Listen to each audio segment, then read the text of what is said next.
Salut à tous, j'espère que vous allez bien. Moi ça va super, alhamdoulilah. Il fait super froid en ce moment et on se les caille là, on est à quoi? -7, -8. Mais sinon ça va, alhamdoulilah. La famille se porte bien, le travail ça va. Alors aujourd'hui une nouvelle vidéo. En fait je vais faire une petite série de vidéos qui sera consacrée au développement web. On va partir de zéro. On va faire une petite série pourquoi devenir développeur web, comment devenir développeur web. On va faire plein de petites vidéos comme ça sur cette thématique. On va dire pour accompagner les juniors ou les personnes qui se questionnent. J'ai énormément de questions sur Twitter, je réponds pas tout le temps parce que j'ai énormément de messages. Je suis désolé, mais c'est pour ça que je préfère faire des vidéos. Au moins, je pense que ça répondra à la majorité des personnes et c'est toujours intéressant aussi. Et je vais raconter aussi ma propre expérience de développeur junior. Parce que moi, j'ai commencé le code il y a 3 ans. Je suis en poste depuis 2 ans maintenant. Donc, j'ai pu voir un peu. Enfin, j'ai pu voir. Je vais pas parler en tant que senior, je vais parler vraiment en tant que junior de ce que j'ai connu. Voilà. Premier point, je dirais. J'aime pas ce mot, la passion. J'aime pas ce mot parce que, enfin, on n'est pas passionné de code forcément. C'est pas un bon mot passion, je trouve. J'aurais plutôt dit aimer l'informatique, aimer se casser la tête. Parce que des fois, tu as des journées, c'est des montagnes russes, quoi. Tu vas pas trouver ton bug pendant, je sais pas, 4 heures. Tu vas être là, limite, oh, je suis trop nul, pourquoi je fais ça? 2 heures plus tard, tu vas le trouver, oh, je suis trop fort. Le lendemain, pareil. Donc, euh, ascenseur émotionnel, tout ça. Mais ouais, je dirais en fait, faut aimer vraiment se casser la tête. Faut aimer aussi rester devant un ordinateur pendant des fois 4 heures, 5 heures. Enfin, faut aimer aussi chercher. C'est un métier, faut t'intéresser, quoi. C'est pas, ah non, mais moi, je fais juste ça pour les sous. Ça peut le faire, hein. Je dis pas que genre tous les développeurs sont passionnés, mais il faut aimer un minimum. Faut aimer un minimum, rester, se former. C'est un métier, tu vois. Faut rester tout le temps, on va dire, ouais, tout le temps à la page. Donc faut que tu aimes ça. Donc je dirais, premier point, faut aimer ça. Faut aimer l'informatique, faut aimer se casser la tête, faut aimer chercher, faut aimer se former. Deuxième point, je dirais, t'as pas forcément besoin de diplôme maintenant pour être dev. Donc vraiment, c'est super. Tu peux être dev vraiment enfin, en suivant une formation de 6 mois, en étant autodidacte. Après, je te dis pas que ces chemins sont faciles. Au bout de 6 mois, tu auras ton CDI. Non, ce que je te dis, c'est juste que avec du travail et une formation de 6 mois, si tu bosses bien, tu peux avoir un emploi. Moi, j'ai fait une formation de 9 mois, derrière une alternance, maintenant j'ai un emploi. Donc voilà, c'est vraiment un métier accessible, sachant que j'ai arrêté, comme je le dis à chaque fois, hein, j'ai arrêté moi l'école après mon bac. Et quand j'arrête l'école après mon bac, pour moi, c'est foutu quoi. Partout, on te dit, ouais, faut un diplôme pour travailler là. Tes parents te le rabâchent, ah, tu vois, faut un diplôme maintenant, là, et voilà, t'es là, tu t'es un peu dépité, tu te dis, ah ouais, c'est vrai. Donc du coup, c'est comme ça que j'ai fait que des métiers, on va dire, alimentaires. Et là, en fait, en étant dev, je réalise que là, actuellement, je suis en Suède, je demande à mes collègues, enfin, ils ont tous des diplômes, ils ont tous fait un minimum d'études, tout ça. Et voilà, moi, j'ai un parcours, on va dire, totalement différent, je suis sans diplôme, mais je vais pas dire que je suis à leur niveau, je suis à un top niveau, mais je suis dans l'équipe, quoi. Voilà, je suis dans l'équipe, je suis un développeur, il n'y a pas de plus faible, plus fort dans notre équipe. Mais je suis développeur avec eux. On est à la même enseigne. Je leur demande des conseils, ils me demandent des conseils. Voilà, donc je trouve super en fait de pouvoir faire ce métier sans forcément de diplôme. Les personnes qui sont à l'école continuent à l'école, ça sert à rien de dire ah mais non, faut pas de diplôme pour être dev. Euh, si vous êtes engagé dans la voie des études, allez jusqu'au bout, c'est la moindre des choses. Vous pouvez pas, personne lâche, on lâche pas les études. Mais juste, par exemple, moi je suis un profil reconversion. Donc, je suis arrivé à quoi, 24 ans, 25 ans? Je sais plus, je suis arrivé à 25 ans, j'ai pas de diplôme. On va dire c'est une voie rapide pour moi. Alors qu'une personne qui a 19 ans ou 20 ans, qui est encore à la fac, des fois j'ai ces questions-là. Ouais, mais je peux lâcher la fac pour faire dev, j'ai pas besoin de diplôme. Si t'es déjà à la fac, continue. Continue mon frérot. Continue ma soeur. Continue jusqu'au bout. Prends ton diplôme et voilà, c'est une plus-value. Voilà. Mais pour les personnes qui n'ont pas de diplôme, c'est une belle possibilité de faire ce métier-là sans forcément un diplôme. Troisième point, je dirais, les journées sont jamais les mêmes. Enfin, moi, dans mon expérience, hein, c'est que j'ai jamais 2 fois les mêmes journées. Je vais travailler sur ci, le lendemain, je vais travailler sur un bug là. Après, je vais faire de la création. Après, je vais faire du maintien de code. je vais faire, je sais pas, je vais relire le code de mes collègues.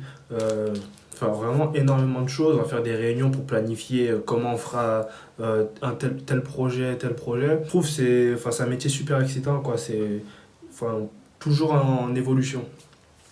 Tu as des nouvelles technos qui vont sortir.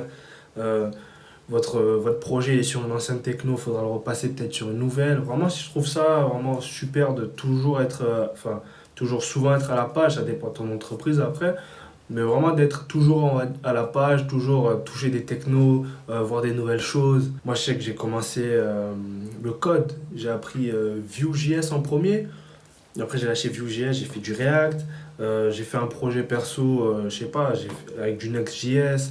Ouais, je reste beaucoup sur JavaScript, mais tu peux vraiment voilà, toucher à énormément de langages. Je fais du React Native pour des applications mobiles. Donc vraiment, moi je trouve ça super excitant de toucher à plein de choses comme ça. Alors, un autre point qui est pas mal quand tu es dev, c'est que tu as un bon statut quand même. C'est que, enfin, je parle quand tu as passé le cap de 2 ans d'expérience, parce qu'en dessous de 2 ans, on va pas se mentir, c'est assez compliqué. Mais quand tu as passé les 2 ans, là, je sais que enfin, j'ai passé 2 ans, tu as des offres qui pop de partout.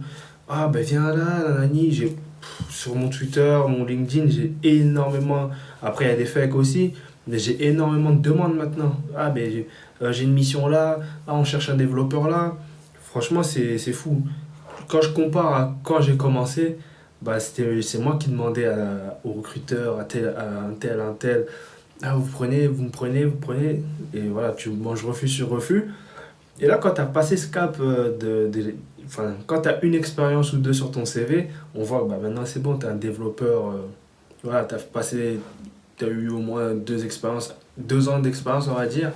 Là, c'est bon, je vais pas dire on s'arrache, enfin, on va pas se disputer pour t'avoir, mais tu vas avoir plus d'offres, quoi, tu vas avoir plus de choix. C'est ça le truc, c'est que après tu as le choix, c'est que t'aimes bien le sport, bah, tu vas chercher un projet dans le sport, ou voilà, ça va être plus simple pour toi. T'aimes, je sais pas, les réseaux sociaux, tu peux plus facilement aller là-bas. Alors que quand on débute, bah, t'as pas le choix, tu vas où on te prend. Et là, ouais, bah, moi j'aime bien l'univers du sport. La boîte où je suis actuellement, enfin, c'est l'univers du sport. 10 minutes de la maison. Et même, j'ai eu un retour. Enfin, j'ai postulé chez Volvo. Donc Volvo, c'est la plus grosse entreprise suédoise. J'ai postulé à Volvo, je crois que c'était l'été dernier, hein, un peu avant l'été dernier, quand je cherchais mon second poste où je suis actuellement. Donc je faisais ma recherche, j'ai envoyé une candidature chez Volvo. Depuis, bah, je suis rentré en poste, j'ai fait quoi? J'avais fait 3 mois, 4 mois déjà dans mon nouveau poste. Et là, t'as le recruteur qui me recontacte de lui-même, tu vois. Est-ce que t'es libre, nanani, nanana. Moi, j'étais pas libre, mais j'ai quand même discuté avec lui au cas où, un jour, voilà. J'ai une petite connexion chez Volvo. Donc, c'est ça aussi qui est super, c'est que tu peux te faire des connexions beaucoup plus facilement.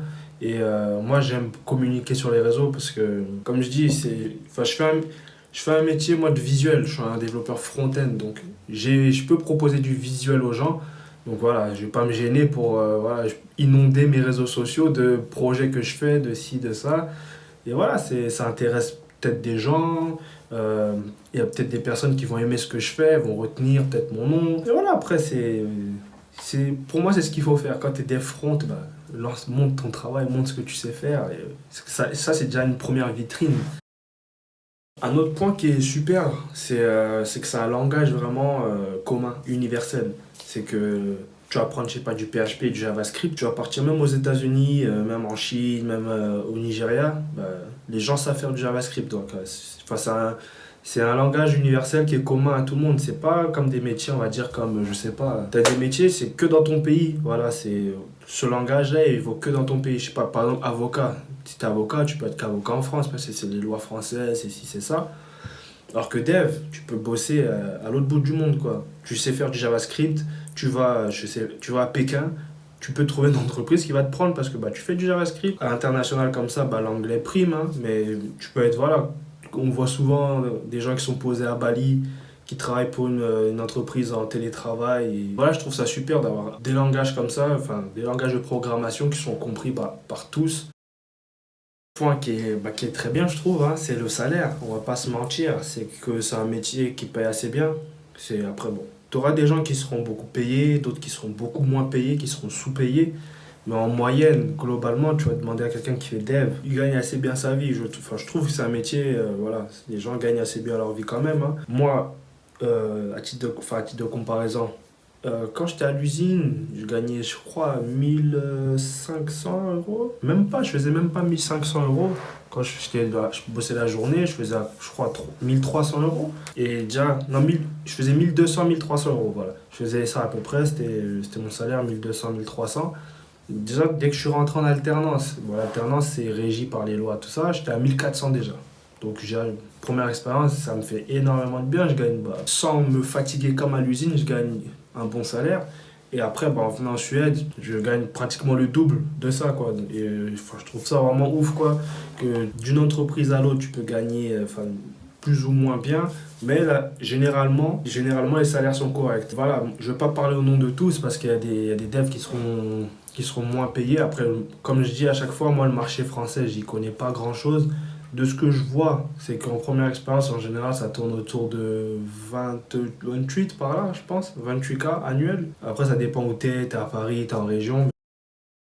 Moi, un point on va dire, qui me séduit énormément, c'est cette liberté. Je trouve que voilà, c'est ouf. Tu fais un métier où, moi, dans les entreprises où je suis passé, j'avais la possibilité de m'organiser un peu comme je voulais, on va dire.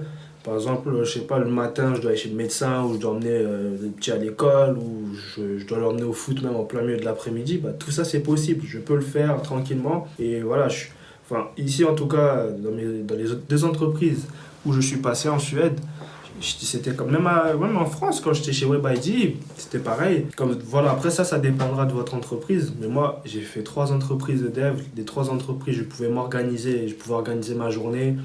Par exemple, je sais pas, j'ai un entraînement entre, je sais pas, à 14 heures, ben, je vais à mon entraînement, après je continue mon travail tranquillement. Donc là, actuellement sur Stockholm, on s'est convenu avec l'équipe de venir au moins une fois par semaine au bureau. Mais si je veux, je viens pas de la semaine, je mets un petit message, ben, je suis fatigué, je dors. Mais voilà, je trouve ça ouf de pouvoir t'organiser, d'avoir cette liberté, de même trouver un poste en full télétravail.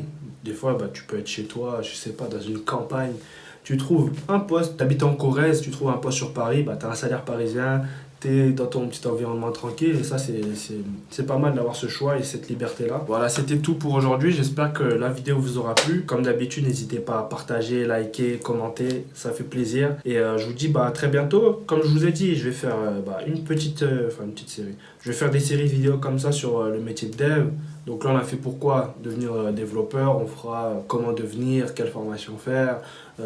Plein d'idées vont venir, mais voilà, restez connectés et abonnez-vous comme ça, bah, dès que ça sort, vous êtes au courant. Allez, ciao!